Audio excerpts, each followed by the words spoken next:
Continue 40 firing की आवाज आई। 40 round जो होते हैं, हाँ। दोनों तरफ से फायरिंग आई और एक तरफ से तो 40 लगातार कंटिन्यू फायर हाँ, आई है। हाँ। इससे लोग सहम गए, यहाँ के जो लोकल निवासी हैं अच्छा। कि ये चीज़ हुआ क्या, सडनली ऐसी आवाज़ आती है तो सहम जाते हैं। और उसके बाद से काफ़ी लोग डर गए। तो लेकिन आधे 1 घंटे बाद पता चला, न्यूज़ में आने लगी खबर है कि अतीक अहमद का जो बेटा है, उसका हाँ। असद, उसका एनकाउंटर हुआ है। उसके साथ एक और बंदा था, उसका एनकाउंटर हुआ है। उसके बाद कन्फर्म हुआ कि हाँ, यही पारीछा की लोकेशन है, हाँ। यहाँ पर जो एनकाउंटर हुआ है। और आपने वहाँ जाकर भी देखा था घटना की जगह पर? हाँ, मेरे फ्रेंड था, उसने जाकर देखा तो गाड़ी थी बिना नंबर प्लेट की। अच्छा। और 2 बंदे थे जो पड़े थे, अतीक का बेटा जो असद है हाँ। और जो शूटर है साथ में, वो अच्छा, था। जरा आप हमें बताइए, क्योंकि पुलिस ने भी एफआईआर का कहा है और स्पॉट भी हमें दिखाई दे रहा है। आप ही यहीं पर आए थे? अब जी। ये चश्मदीद है, मैं दर्शकों को बता दूं, घटना के चश्मदीद हैं। इनका कहना है कि हम पास ही में रहते हैं, क्योंकि यहीं पर बांध का एरिया है, कई सारे घर बने हुए हैं और इन्होंने गोलियों की आवाज़ सुनी, उसके बाद ही अपने दोस्तों के साथ यहाँ पर पहुंचे थे। और बताइए भाई साहब, कहाँ गए थे आप? आ जाइए, मेरे साथ आ जाइए। यहाँ पर तो बैरिकेड लग चुका था पूरा। अच्छा, यहाँ हम बैरिकेड लग क्योंकि चुका जब फायरिंग स्टार्ट हुई तो हम लोग घर के अंदर रह गए थे, क्योंकि बाहर निकलना बेकार था। था। हाँ, हाँ। फायरिंग हो रही तो जाहिर सी बात है कि घर के अंदर रहेंगे। लेकिन आधे घंटे बाद आए तो एम्बुलेंस वगैरह काफ़ी भीड़ भाड़ आ गई थी और अच्छा। काफ़ी तमाम लोग आ गए थे। यहाँ बैरिकेड बंद कर दिया था, किसी को ये पूरा कहाँ तक बैरिकेड था? यहाँ से पूरा बंद हुआ था। यहाँ पे गाड़ी डली थी पूरी और यहाँ पे अच्छा, डली थी आ पूरी। जाइए, इधर आ जाइए, कहाँ पर गाड़ी डली थी, जरा एक बार इनसे भी समझते हैं, क्योंकि ये घटना के चश्मदीद हैं। हमने तो आपको समझाने की कोशिश की, एफआईआर में भी लिखा था। कहाँ कहाँ क्या क्या देखा भाई साहब, आपने बताइए। यहाँ पूरी गाड़ी डली हुई थी, 2 लोग डले हुए थे यहाँ पे। अच्छा। और जैसे ही और बंदूक डली थी हुई, 2 पिस्टल थी। 2 पिस्टल उनके जी हाथ में जी, थे। मेरे पास फोटो भी है कल की। अच्छा। हाँ, तो पिस्टल भी डली थी साथ में और यहाँ पे पूरा बैरिकेड लगा दिया गया था। एम्बुलेंस भी आई थी जो कि पोस्टमार्टम के लिए झांसी ले गई थी उनको, अच्छा। जिला हॉस्पिटल में। हाँ, हाँ, हाँ। तो उसके बाद से यही घटना थी, सहम गए थे लोग, कुल मिला के बात ये है। अच्छा, एक चीज़ और मुझे बताइए, पुलिस ने कहा कि ये जो इलाका है, ये पगडंडी हम देख रहे हैं, ये परीक्षा डैम है मेरे बाईं तरफ और दाईं तरफ ऐश डैम है, जहाँ पर कचरा वगैरह भी गिरता है और पानी भी भरा हुआ है। तो ये कहा गया है कि दोनों ओर से घेरा गया, लेकिन आगे तो डेड एंड है। नहीं नहीं, आगे जाने का रास्ता है? एक रास्ता और है। एक रास्ता और हाँ, है। एक कहाँ पर रास्ता है? जरा आ जाइए, हम देखिए, हम आपको बता रहे हैं जो एफआईआर में लिखा हुआ है, बस ऐसे ही हम देखने की कोशिश करेंगे कि क्या क्या हुआ है। ये आप देख सकते हैं, यहीं पर स्पॉट है और हमारे साथ घटना के चश्मदीद हैं जो आए थे। उसके बाद पुलिस और एम्बुलेंस की गाड़ी आई। लेकिन यहाँ पर हाँ। सुनसान रहता है इलाका, यहाँ पे कोई नहीं रहता है। डैम का एरिया है वो उस तरफ है, नहर के उस तरफ है। लेकिन ये जो जगह है यहाँ पर आना जाना किसी का रहता नहीं है, कुल मिला के आना बात जाना है। किसी का नहीं नहीं नहीं, सुनसान रहती है ये इलाका। अच्छा, ये भी कहा गया है कि उस वक्त जब वो भाग रहे थे तो यहाँ पर आए और एसटीएफ ने उन्हें रोकने की कोशिश की। तो लगभग वक्त कितना हो रहा था जब आपने गोलियों की आवाज़ सुनी? वही 9:45 के बाद की बात है। 9:45 के हाँ, बाद? इसके बाद की बात है। करीब 12 दोनों तरफ से फायरिंग हो रही थी। 11 से 1 के बीच में? नहीं नहीं, वही 9:45, हाँ वही 12 9:45 1 के बीच में है। यही आप सही। अच्छा। तो ये आप बता रहे हैं कि ये फायरिंग की आवाज़ सुनी थी, उसके बाद ये घरों में चले गए, यहाँ आए तो बैरिकेड लगा हुआ देखा था और यहीं पर आसपास में कई लोग रहते हैं। अब हम आपको उस जगह पर भी ले जाने की कोशिश करते हैं। आ जाइए, थोड़ा सा इरफान आगे आ जाइए। इनके साथ ये बता रहे हैं कि यहाँ पर डेड एंड भी आगे है, एक रास्ता और निकला है। लगभग कितनी दूर ये रास्ता होगा? 500 मीटर।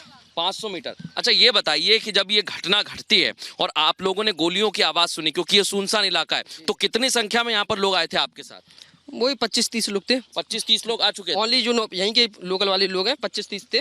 उसके बाद जो पुलिस वगैरह थी और धीरे धीरे करके फिर भीड़ आने लगी, न्यूज वाले आने लगे और एम्बुलेंस आने लगे। अच्छा। और भी फोर्स आने लगे जो झांसी की फोर्स है। और अब मैं आपको देखिए रास्ता दिखाने की कोशिश करूंगा। अच्छा, यहाँ से डैम ऐसे जा सकते हैं पैदल चल के? सवाल ही नहीं है, इतनी बड़ी नहर है। हाँ, हाँ। सवाल ही नहीं अच्छा, है। बीच में नहर भी है? ये बीच में नहर है ना, पारीछा। अच्छा। ये नहर है, इसके साइड में है पारीछा डैम का रास्ता।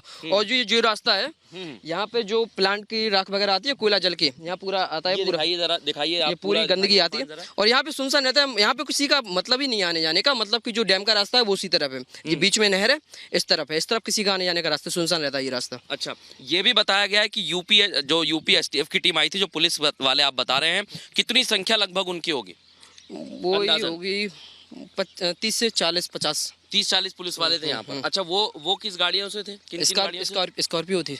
मैंने स्कॉर्पियो देखी थी। अच्छा, 2 थी या 1 थी, ऐसी कोई? मुझे देखी तो दिखी थी। अच्छा। उसके बाद तो फिर भीड़ तो लगनी है आपको, जाहिर सी बात है। एनकाउंटर हुआ है, एम्बुलेंस, तमाम फोर्स, मीडिया वाले, तो नॉर्मल सी बात है कि काफी सारी गाड़ी आ गई थी फिर तो। अच्छा। फिर तो भीड़ शाम तक लगी रही थी, काफी ज्यादा लोग आ गए थे। आपने बताया कि आपके फोन में फोटो भी है। हाँ, जरा फोटो। वो दिखाइए हमें। हम देखिए ये पहुंचे थे और चश्मदीद हैं, इन्होंने फोटो भी लिया है, इसलिए हम देख रहे हैं, समझ रहे हैं कि हुआ क्या था, क्योंकि एफआईआर के मुताबिक जो बातें कही गई थी ठीक वैसा ही ये बता रहे हैं। और कई राउंड फायर हुए, दोनों तरफ से फायर हुए। और ये देखिए एक फोटो इन्होंने जो सर्कुलेट हुआ है हर जगह पर, जो पहुंचा है वो इन्होंने फोटो खींचा था, ये भी दिखा रहे हैं। ये देखिए आप, दोनों लोग पड़े हुए हैं। एनकाउंटर के बाद गाड़ी भी डली है और पिस्टल भी पड़ी है 2 साथ में। थोड़ा सा ब्राइटनेस बढ़ा के हम दिखाते हैं, दर्शकों को बता दें कि ये घटना के चश्मदीद हैं और इन्होंने जब यहाँ पर आके देखा तो इन्होंने ही वो फोटो खींचा था जो आप देख रहे हैं। ये अब हम आपको दिखाने की कोशिश करते हैं। और हाँ, इधर आ जाइए इरफान, ज़रा इधर आ जाइए। ये देखिए फोटो, देखिए आप, ज़रा बताते रहिए क्या क्या देखा था आपने। यही है एनकाउंटर, यहाँ पूरा पुलिस ने बैरिकेड बंद कर दिया था और ये दोनों पड़े हुए थे। बाइक भी डली थी, बिना नंबर प्लेट की गाड़ी थी। मेन चीज़ है बिना नंबर की प्लेट थी। मैं एक बार दर्शकों को बता दूं कि ब्राइटनेस बढ़ाने की हम कोशिश करते हैं और इसके साथ इसका ऑटो रोटेशन भी ऑन करते हैं ताकि हम समझ पाएँ कि ये तस्वीर कितनी अहम हो जाती है, कितनी खास हो जाती है। ये देखिए आप ज़रा, इरफान आपको दिख पा रहा है, दर्शकों को भी दिख पा रहा होगा हमारी तस्वीर, ये आप देख सकते हैं। 2 तमंचे भी पड़े थे पास में ही। 2 तमंचे भी पड़े थे और लाइव तस्वीर, और एक बगल में टोपी भी पड़ी है, दिखाने की कोशिश करिए। टोपी थी साथ। ये देखिए टोपी भी, ये पहली तस्वीर है जो बिल्कुल हम आपको दिखा रहे हैं, क्योंकि डिस्कवर गाड़ी है, नंबर उसमें नहीं है। मैं दिखाने की कोशिश करूंगा। 2 मिनट आप ज़रा ये होल्ड करिए। हाँ, मैं आपको दिखाने की कोशिश करूंगा। दर्शक जो इस समय देख रहे हैं, ये देखिए ये टोपी यहाँ पर पड़ी हुई है और ये असद है, ये गाड़ी है डिस्कवर गाड़ी, और ये जो है बिना नंबर प्लेट की गाड़ी है। अब हम कोशिश करेंगे, दर्शकों को ये तस्वीर तो हमने दिखा दी है, अब इसी तस्वीर के साथ हम उस स्पॉट पर भी पहुंचेंगे। आपका नाम क्या है? अंकित कुशवाहा। अंकित के साथ हम उस स्पॉट पर भी जा रहे हैं जहां पर गाड़ी रखी हुई थी और इसी फोटो के द्वारा हम आपको समझाने की कोशिश करेंगे। आगे आ जाइए आप, थोड़ी दूरी ये स्पॉट है, देखिए। आसपास के लोग पूरे सहम चुके थे जो जिस प्रकार से फायरिंग हुई थी। अच्छा, सभी लोग छुप गए थे घर में, इतनी खतरनाक फायरिंग हुई थी। अच्छा, ये भी बताया गया है, डर का माहौल बन गया था पूरा। डर का माहौल। जी। कितने लोग थे यहाँ पर लगभग? आसपास कितने परिवार रहते हैं? आसपास तो पूरा गांव है, यहाँ पे पारीछा गांव है और इसके पास में लोग हैं और यहाँ पे भीड़ भाड़ रहती है। टूरिस्ट विलेज से ये तो घूमने आते हैं लोग वगैरह। अच्छा, बांध देखने आते हैं। हाँ, बांध का पानी छोड़ा जाता है जब। जी तो ये देखिए कई सारे परिवार यहाँ पर रहते हैं और इनका कहना था कि जैसे फायरिंग होती है तो ये लोग घबरा जाते हैं, डर का माहौल बन गया था, सहम जाते हैं। अब अंकित आप अपना फोटो भी निकाल लीजिए और हम उस जगह पर जाएंगे। इरफान आप आगे आगे चलिए और अब हम उस जगह पर जाने वाले हैं जहाँ पर ये पूरी घटना घटी है। अंकित फोटो निकाल लीजिए, आ जाइए। इरफान आगे आ जाइए, आप भी आगे आ जाइए। देखिए उसी स्पॉट पर हम आ गए हैं और दर्शकों को बता दें, अब हम आपको उस फोटो के जरिए समझाएंगे जो पहला फोटो अंकित ने लिया था, जो आप तक भी पहुंचा होगा, आप लोगों ने भी देखा है। इरफान ज़रा थोड़ा सा आप आगे आ जाइए, हम यहाँ पर समझने की कोशिश कर रहे हैं। ये देखिए वही पत्थर है और पूरा का पूरा वही इलाका नज़र आता है। ये देखिए इरफान आगे आ जाइए आप। गाड़ी आई होगी सीधी यहीं से। ये दोनों लोग मैं देख पा रहा हूं। अगर हमारी टीम से मैं कहूंगा कि इस तस्वीर को थोड़ा ऑन एयर भी करें, जो कल हमने तस्वीर भेजी थी दर्शकों तक पहुंचाएं, और यहां पर अब हम समझाने की कोशिश करेंगे। आ जाइए अंकित, ये आप देखिए, ये तस्वीर हमको नजर आ रही है। ये तस्वीर जो दर्शक देख रहे हैं वही मैं दिखा रहा हूं आपको, और ये असद दिख रहा है आपको, और असद यहां पर पड़ा हुआ था। ये आप देख सकते हैं, असद यहां पर पड़ा हुआ था, और जहां पर मैं इस समय मौजूद हूं वहां पर गाड़ी थी। ये आपको एक और तस्वीर में दिखाने की कोशिश करता हूं। यहां पर गाड़ी थी, ये वो ऊंचा सा टीला जो तस्वीर में आपको नजर आ रहा है वो दिखाई दे रहा है। अंकित जरा आप भी बताइए कि और कहां पर थी? तस्वीर तो आपने दिखाई, वाकई में आप यहाँ पर मौजूद थे अंकित हमारे साथ। अंकित गाड़ी यहाँ पर मौजूद थी, ये वो टीला है। हाँ, ये वो टीला है, यहाँ दोनों पड़े हुए थे। जैसे उसको गोली लगी, मतलब कि उसने जो रहती है ना बाथरूम में, उसने छोड़ दी थी तुरंत ही। अच्छा। बंदूक खुलने। हाँ, उसकी भी फोटो हुई थी एक, यही पड़ी होगी। तो कुल मिला के बात ये कि 2 तमंचे भी थे साथ में। अच्छा। बिना नंबर प्लेट की गाड़ी थी, डिस्कवर गाड़ी थी। जब मैं यहाँ आया तो यहाँ पे बैरिकेड बंद कर दिया गया था पुलिस के द्वारा। और उसके बाद तो आधे घंटे बाद पुलिस की काफी सारी फोर्स आ गई थी। फोर्स आने के बाद काफी सारी गाड़ी थी और काफी पूरा फोर्स। ये बताइए, क्योंकि देखिए दर्शक हमारे सुन रहे हैं, अंकित आपने कहा लोग सहम गए थे, तो जो ये शूटर्स हैं आसपास के गांव में रुके भी थे। चिरगांव यहाँ से कितनी दूरी पर है? चिरगांव यहाँ से वही 10 किलोमीटर 7 किलोमीटर की दूरी पर होगा। 7 किलोमीटर, 7 से 10 किलोमीटर। लगभग कितने लोग रहते होंगे, क्योंकि दावा ये किया गया कि वो छुपे हुए थे शूटर। तो आप हमें थोड़ा सा भौगोलिक स्थिति समझाइए, कितना बड़ा गाँव है, कितने घर वहाँ पर हैं, क्योंकि आप यहीं के रहने वाले हैं। यहाँ पर तो आसपास वैसे घर है, कम ही है। बगल में है वही 50 घर होंगे कम से कम, 40 से 50 घर। हाँ, जो यहीं के लोकल निवासी उन्हीं के घर होंगे यहाँ पे। और ये इस जगह से यहाँ पर आपको मैंने बता दिया कि सुनसान रहता है ये एरिया ये वाला।